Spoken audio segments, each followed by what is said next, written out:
Good morning students. कल हमने पढ़ा था कि इंडिया में इलेक्शंस का क्या प्रोसेस होता है, कि किस तरह से इलेक्शंस होते हैं, क्या क्या चीज़ें होती हैं। देखिए, हमने पढ़ा था कि इलेक्शंस को कराने की जो रिस्पॉन्सिबिलिटी होती है वो इलेक्शन कमीशन की होती है। इलेक्शन कमीशन कराता है और वो सारी जो उसकी चीज़ें होती हैं, इलेक्शन से रिलेटेड जितने भी डिसीजंस होते हैं, जो भी प्रोसेस होती है, वो सारी पूरी इलेक्शन कमीशन करता है। जैसे कि पहले नॉमिनेशन फॉर्म भरे जाते हैं, जो जो कैंडिडेट्स चुनाव लड़ना चाहते हैं। इसके बाद उन्हें सिंबल्स अलॉट किए जाते हैं। चुनाव की जो तारीख होती है, किस डे पर इलेक्शन होंगे, वो सारी फिक्स की जाती है। तो इन सभी के बारे में फिर हमने रिजल्ट के रिगार्डिंग पढ़ा था। तो ये सभी चीज़ें जो हमने पढ़ी थी, ये इलेक्शन की एक प्रोसेस है जिनकी तरह से कि हमारे यहाँ पर इलेक्शंस होता है। ओके स्टूडेंट्स, देखिए स्टूडेंट्स, हमने पढ़ा था कि वोटर लिस्ट होती है जिसमें सभी वोटर्स के नाम आते हैं। इसके बाद हमने पढ़ा था कि नॉमिनेशन ऑफ कैंडिडेट्स का नॉमिनेशन किया जाता है। इसके बाद आता है फिर हमारा जो कि इलेक्शन कैंपेन की जो वो होते हैं, कैंडिडेट्स होते हैं, वो अपने चुनाव के लिए प्रचार करते हैं। उसके बाद पोलिंग और काउंटिंग ऑफ वोट्स की, एक दिन पोलिंग होती है, वोट डाली जाती है और काउंटिंग होती है वोट्स की। तो ये एक पूरी प्रोसेस हो रही है। उसके बाद रिजल्ट डिक्लेयर किया जाता है। ये सभी चीज़ें हमने पढ़ ली थी। अब इसके बाद आता है what makes elections in India democratic, कि इंडिया में जो इलेक्शंस होती हैं वो कैसे डेमोक्रेटिक होती है, कि कैसे हम कह सकते हैं कि भाई इलेक्शंस जो हो रहे हैं वो डेमोक्रेटिक होते हैं। क्या चीज़ें हैं जो इलेक्शंस को डेमोक्रेटिक बनाती है। अब देखिए, इसमें यहाँ पर कुछ पॉइंट्स दिए हुए हैं। पहले देखिए, inclusion of false name and exclusion of genuine names in the voter list, कि वोटर लिस्ट में से जो गलत नाम होते हैं उनको हटाया जाता है और जो सही नाम होते हैं उनको उसमें ऐड किया जाता है।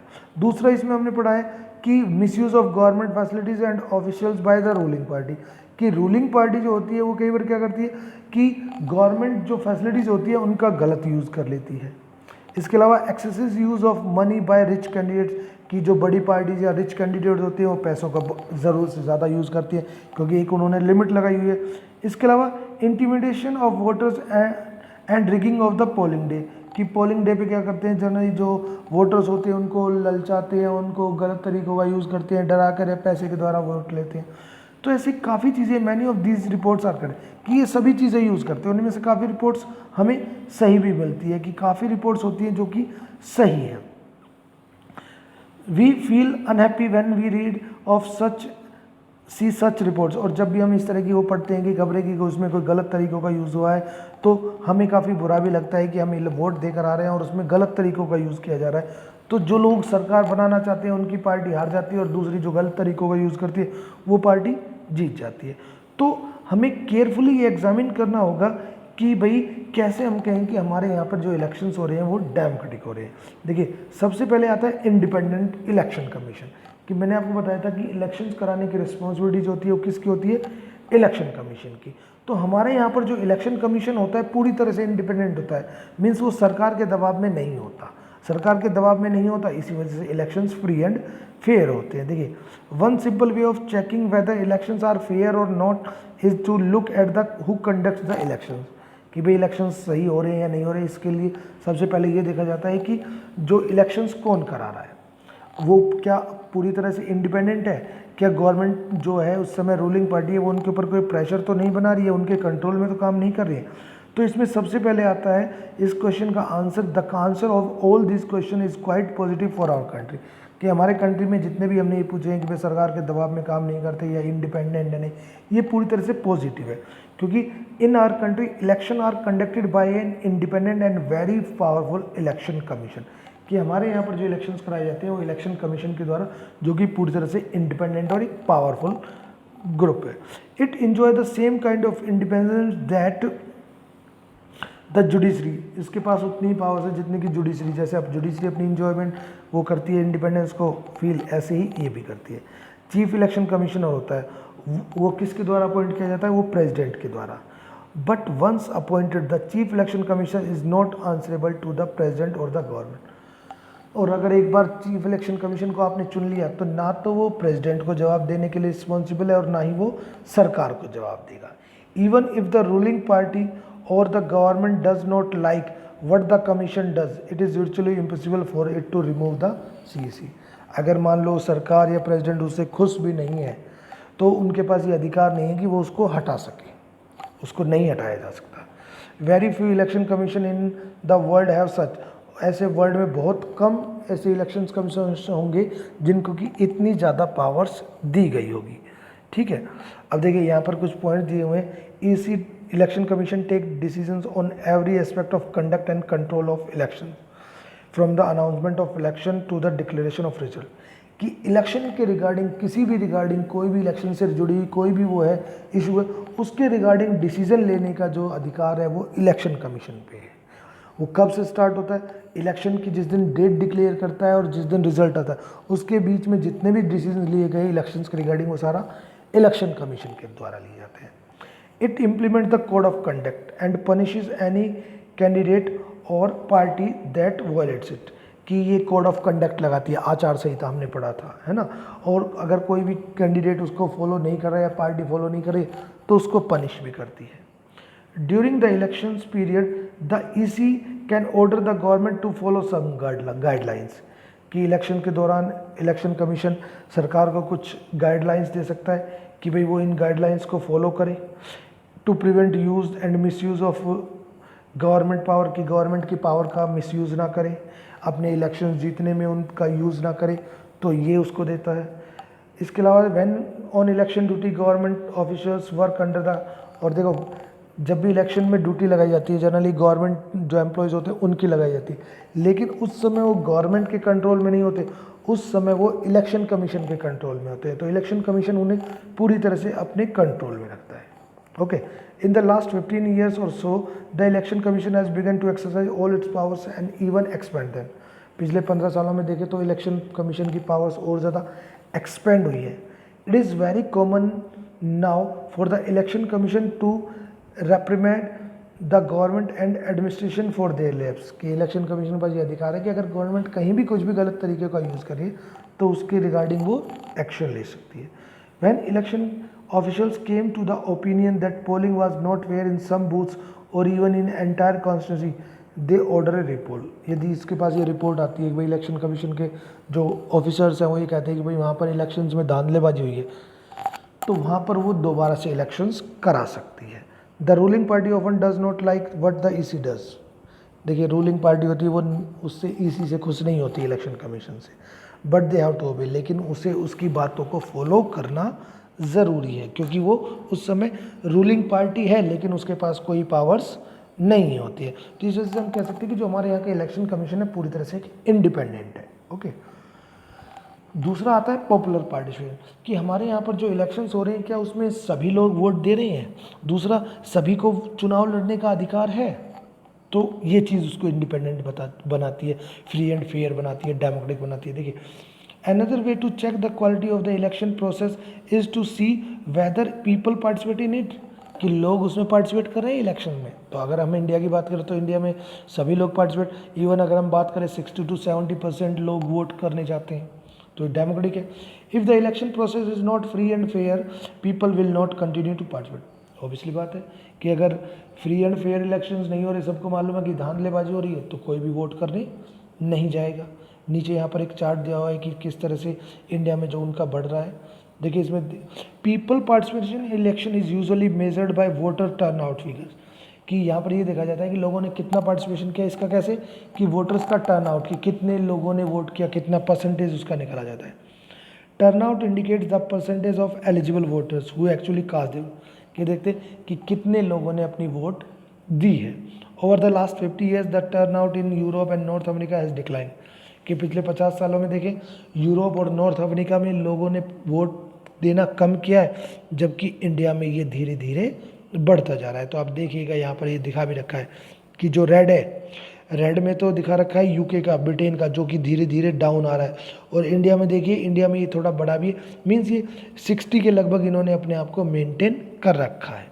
ओके, सेकेंड आता है in India the poor illiterate and under privilege people vote in larger proportion as compare to the rich and privilege, कि इंडिया में गरीब लोग ज़्यादा वोट करते हैं बजाय अमीरों के, यानी कि अमीर लोग वोट देने नहीं आते हैं। This is the contest to western democracies, for example in the United States, कि यहाँ पर देख रहे हैं कि यूएसए में पुअर पीपल, अफ्रीकन अमेरिकन और हिस्पैनिक्स जो हैं वो वोट नहीं देते हैं, कि उन्हें इतना अधिकार नहीं दिया जाता, जबकि हमारे यहाँ पर जो गरीब लोग हैं वो ज़्यादा वोट देते हैं। ठीक है। थर्ड ये कह रहा है common people India attach a lot of importance to election, कि हमारे यहाँ के कॉमन लोग जो होते हैं वो कहीं ना कहीं इलेक्शन से जुड़े हुए हैं। They feel that through elections they can bring pressure on political parties to adopt policies and programs favorable to them, कि हमारे यहाँ के लोग सोचते हैं कि इलेक्शंस के द्वारा हम गवर्नमेंट के ऊपर, पार्टीज़ के ऊपर प्रेशर बना सकते हैं और वो ऐसी पॉलिसीज़ लाए जिससे कि हम लोगों का बेनिफिट हो। They also feel that their vote matters in the way things are run in the country, और लोग ये भी मानते हैं कि हमारे यहाँ पर जो गवर्नमेंट रन करती है वो हम लोगों की वोटिंग के द्वारा, कि हम लोग उसमें वोट करते हैं तभी गवर्नमेंट यहाँ पर रन करती है। इसके अलावा है फोर्थ पॉइंट देखिए, the interest of voters in election related activity has been increasing over the, कि पिछले कुछ समय में देखें कि हमारे यहाँ पर जो इलेक्शंस के दौरान एक्टिविटीज़ हैं लोगों की वो बहुत ज़्यादा बढ़ती जा रही है। 2004 में कह रहे हैं कि 1/3 voters took part in campaign, की लगभग 1/3 वोटर्स थे जिन्होंने की जो इलेक्शन कैंपेन होती है, चुनाव प्रचार होता है, उसमें पार्टिसिपेट है। यानी कि लोग जो है अब इलेक्शंस में काफ़ी ज़्यादा पार्टिसिपेट कर रहे हैं। आजकल जो लोग हैं वो पॉलिटिकल पार्टी से या उनसे काफ़ी ज़्यादा अटैच हो चुके हैं। तो हम अगर बात करें हमारे यहाँ पर लोगों का जो इलेक्शंस में काफ़ी इम्पोर्टेंट रोल है और वो पार्टिसिपेट भी करते हैं। ओके, इसके अलावा एक फोर्थ आता है एक्सेप्टेंस ऑफ इलेक्शन आउटकम, कि इलेक्शन का जो रिजल्ट आता है सभी उसको एक्सेप्ट करते हैं।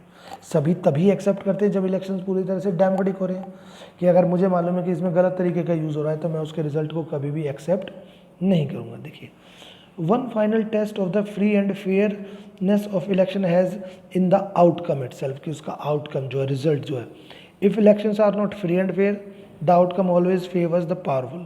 अगर ये देखिए इलेक्शंस फ्री एंड फेयर नहीं होगा तो रिजल्ट जो आएगा हमेशा जो पावरफुल है उसके हाथ में आएगा। जैसे कि अब सरकार है, बीजेपी की सरकार है, अगर हर बार इलेक्शंस में फ्री एंड फेयर नहीं होते तो इलेक्शंस में बीजेपी हमेशा सरकार बनाएगी। लेकिन कई बार क्या होता है कि रूलिंग पार्टी हार जाती है और दूसरी पार्टी को मौका मिलता है। जैसे कांग्रेस थी, कांग्रेस के अगर हमेशा कांग्रेस का दबाव होता, फ्री एंड फेयर इलेक्शन नहीं होते तो आज तक कांग्रेस की गवर्नमेंट बनती, किसी दूसरे की नहीं बनती। तो ये चीज़ें जो इलेक्शंस को फ्री एंड फेयर बनाती हैं। देखिए outcome of election India's elections के regarding the ruling party routinely lose election, कि जो रूलिंग पार्टी होती है, सरकार जिस पार्टी की होती है वो चुनाव हार जाती है, both at the national state में भी और सेंटर में भी।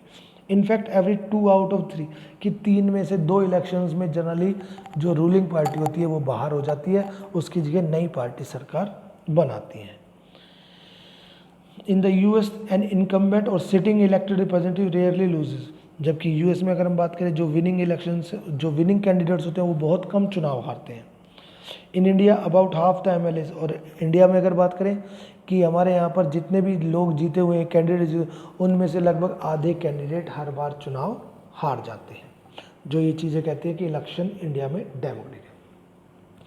इसके बाद आता है candidates who are known to have spend a lot of money on buying votes, कि देखिए हमारे यहाँ पर पैसा बहुत ज़्यादा खर्च किया जाता है। अब पैसा खर्च किया जाता है तो लेकिन कई बार क्या होता है कि जिन्होंने पैसा खर्च भी किया लेकिन उसके बाद भी वो चुनाव हार जाते हैं। Barring very few disputed election, और इलेक्शंस के जो रिजल्ट्स आते हैं उसके रिगार्डिंग बहुत कम डिस्प्यूट होते हैं, यानी कि बहुत कम लोग उस पर सवाल उठाते हैं कि इलेक्शन जो है वो गलत तरीके से हुए हैं। तो ये सारी चीज़ें जो इलेक्शंस को पूरी तरह से डेमोक्रेटिक बनाते हैं। अब आता है कि हमने ये तो बात कर ली कि हमारे यहाँ पर जो इलेक्शंस होते हैं वो फ्री एंड फेयर होते हैं, लेकिन फ्री एंड फेयर इलेक्शंस कराने के लिए आपको काफ़ी चैलेंजेस को फेस करना पड़ता है, कि कई तरह के चैलेंजेस है जो आपको फेस करने पड़ते हैं जिसकी वजह से कि elections free and fair manner में हो। देखो अब क्या है, all this leads to a simple conclusion, elections in India are basically free and fair, कि इंडिया में चुनाव पूरी तरह से फ्री एंड फेयर है। The party that wins an election and forms government does so because people have chosen it over its rival, कि जो भी इस पार्टी जीतती है, सरकार बनाती है, वो उसी बेस पर बनाती है कि लोगों ने उसे सपोर्ट किया है, लोगों ने उसे सपोर्ट किया है। A few candidates may win purely on the basis of money, कुछ लोग हो सकते हैं कि जो पैसे के या अपने एक डर के बेस पर जीते हों, दूसरों को डरा कर जीते हों, लेकिन उनमें से अधिकतर जो होते हैं कैंडिडेट्स वो एकदम फ्री एंड फेयर मैनर में जीते। But the overall verdict of the general elections still reflect popular preference. There are very few expectations to this rule in this last 50 years in our country. This is what makes Indian election, कि पिछले 50 सालों में देखें तो हम एक ये result निकल के आता है, ये कंक्लूजन निकल के आता है कि हमारे यहाँ पर जितने भी कैंडिडेट जीते हैं वो लोग उन्हें पसंद करते थे, इस वजह से जीते, ना कि उन लोगों ने पैसे या किसी और तरीक़ों का यूज़ कर इलेक्शन जीते हैं। Yes, the picture looks very different in ask deeper questions. Are people preferences based on real knowledge? Are the voters getting a real choice? कि वोटर्स को क्या रियल चॉइस मिल रही है? क्या जो लोग चुनते हैं वो अपनी एक प्रेफरेंस देते हैं रियल नॉलेज पे देते हैं? Is elections really level playing field for everyone? क्या सभी के लिए है ये? तो ऐसी कुछ चीज़ें हैं जो अभी भी इलेक्शंस के रिगार्डिंग ये सवाल उठाती हैं कि इलेक्शंस क्या सही हैं अभी भी। तो इसके रिगार्डिंग देखिए यहाँ पर कुछ आपको ये दिखा रखा है कि यहाँ पर देखो कि ये एक दिखा रखा है कार्टून कि वोटर्स से इलेक्शन से पहले तो वोटर्स से क्या होता है और इलेक्शंस के बाद वोटर्स का क्या होता है। ठीक है, तो दोनों का वो दे रखा है, आज और कल में दोनों में देखिए क्या डिफरेंस दिखा रखा है। अब देखिए यहाँ पर कुछ चीज़ें बता रहे हैं, candidates and parties with A lot of money may not be sure of their victory. कि कैंडिडेट और पार्टीज होती है जिनके पास काफ़ी पैसा होता है लेकिन उसके बाद भी वो अपनी विक्ट्री को श्योर नहीं करते कि आपके पास पैसा है तो ये ज़रूरी नहीं कि आप जीत जाए, but they do enjoy big and unfair. लेकिन वो इस चीज़ का काफ़ी ज़्यादा फ़ायदा उठाते हैं, जीते ना जीते लेकिन इस चीज़ का बेनिफिट उन्हें काफ़ी मिलता है।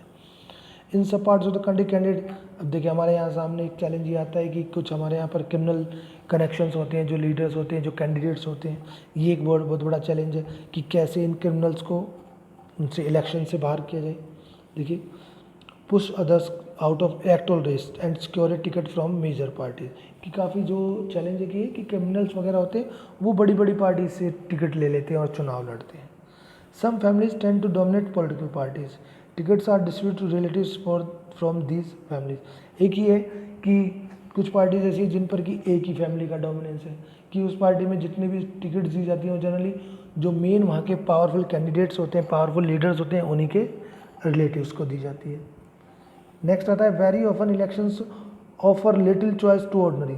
कि बहुत कम इलेक्शंस होते हैं, कई बार ऐसा होता है कि लोगों के पास ज़्यादा चॉइसेस ही नहीं होती। कि कई बार जैसे आप क्रिमिनल्स की बात कर रहे हैं तो कैंडिडेट जितने खड़े हैं वो सारे कहीं ना कहीं उनका क्रिमिनल रिकॉर्ड है, तो आपके पास चॉइस ही नहीं है, सारे क्रिमिनल्स है तो आपको चुनना किसको है? क्रिमिनल को ही चुनना है। For both the major parties are quite similar to each other both in policy and practice. लोगों के पास चॉइसेस नहीं होती कई बार कि बीजेपी ने भी वही पॉलिसी बना रखी है, कांग्रेस ने भी वही पॉलिसी बना रखी है, तो आप किसको वोट देंगे भाई? चॉइस ही नहीं, कोई नई आइडियोलॉजी हो, कोई नई पॉलिसी हो तो आप उसको वोट दें। Similar parties and independent candidates such a huge disadvantage compare to bigger parties. कि बिगर पार्टीज़ के कंपेयर में कई कैंडिडेट्स होते हैं जो कि नुकसान उठाते हैं, कि बड़ी पार्टीज़ के कैंडिडेट्स होते हैं उनको ज़्यादा वो मिल जाता है। These challenges exist not just in India but also in many estimates. तो ये जो हमने चैलेंज पढ़े ये इंडिया में नहीं, वर्ल्ड के दूसरी कंट्रीज़ में भी है। तो these deeper issues are a matter. तो इन मैटर्स के रिगार्डिंग हमें डिस्कस करना होगा, हमें इस पर सोचना होगा, इसके रिगार्डिंग हमें स्टेप लेना होगा, ठीक है ना, कि जिससे कि जो ये हमारे यहाँ पर चैलेंज इनको हम ख़त्म कर सके और एक फ्री एंड फेयर इलेक्शंस को कंडक्ट करा सके। ओके स्टूडेंट्स, तो ये इस चैप्टर में था। हमने जनरली पूरी तरह से इलेक्शंस के रिगार्डिंग पढ़ा, इलेक्शंस क्यों होते हैं, क्यों ज़रूरी हैं, किस तरह से इलेक्शंस होते हैं, क्या उनका एक प्रोसेस है, ठीक है। इलेक्शंस क्या हमारे यहाँ पर जो होते हैं फ्री एंड फेयर मैनर में होते हैं या नहीं होते हैं, हमने इसके बारे में डिस्कस किया। इसके अलावा हमने पढ़ा कि फ्री एंड फेयर इलेक्शंस कराने के रिगार्डिंग हमारे सामने क्या क्या चैलेंजेस हैं उनके बारे में हमने डिस्कस किया। तो ये हमारा एक चैप्टर कंप्लीट होता है। इसके अलावा देखिएगा यहाँ पर कुछ चीज़ें वो दी हुई हैं, आपकी ग्लोसरी दी हुई है कि बूथ कैप्चरिंग क्या होता है। देखिए बूथ कैप्चरिंग क्या होता है कि कहीं से डरा कर धमका कर लोगों से वोट्स को छीन लिया, मीन जहाँ पर वोटिंग डल रही है एक पोलिंग बूथ पर वहाँ से उसको कैप्चर कर लिया, वहाँ से उन वोट्स को घेर लिया। देखिए सपोर्टर्स और हायर्ड मसलमैन यानी कि जो क्रिमिनल्स वगैरह होते हैं ऑफ पार्टी और एक candidate gain physical control on polling, कि पोलिंग बूथ पर वो अपना कंट्रोल कर लेते हैं और वहाँ पर अपनी मर्जी के अकॉर्डिंग वोट डालते हैं। कोड ऑफ कंडक्ट मैंने बताया था, आचार संहिता इलेक्शन से पहले लगती है, इलेक्शंस होने से पहले। कॉन्स्टिट्यूंसी वार्ड के रूप में होता है। इनकम्बेंट द जो कि उस समय उस ऑफिस में है, सिटिंग कैंडिडेट जिसे हम बोलते हैं। Level playing field, level playing field देखिए condition in which all parties and candidate constituency, कि वो कंडीशन जिनमें सभी पार्टीज और कैंडिडेट चुनाव लड़ रहे हैं। इक्वल अपॉर्चुनिटी सभी को मिले, टू अपील वो वोटर्स से अपील करेंगे, ये सारी चीज़ें। रिगिंग, फ्रॉड और मिल प्रैक्टिस को गलत तरीकों का यूज़ करना, और टर्न आउट कि कितने लोगों ने एलिजिबल वोटर्स कितने ने वोट किया है। ओके स्टूडेंट, तो ये हमारा चैप्टर कंप्लीट होता है। Okay students, thank you.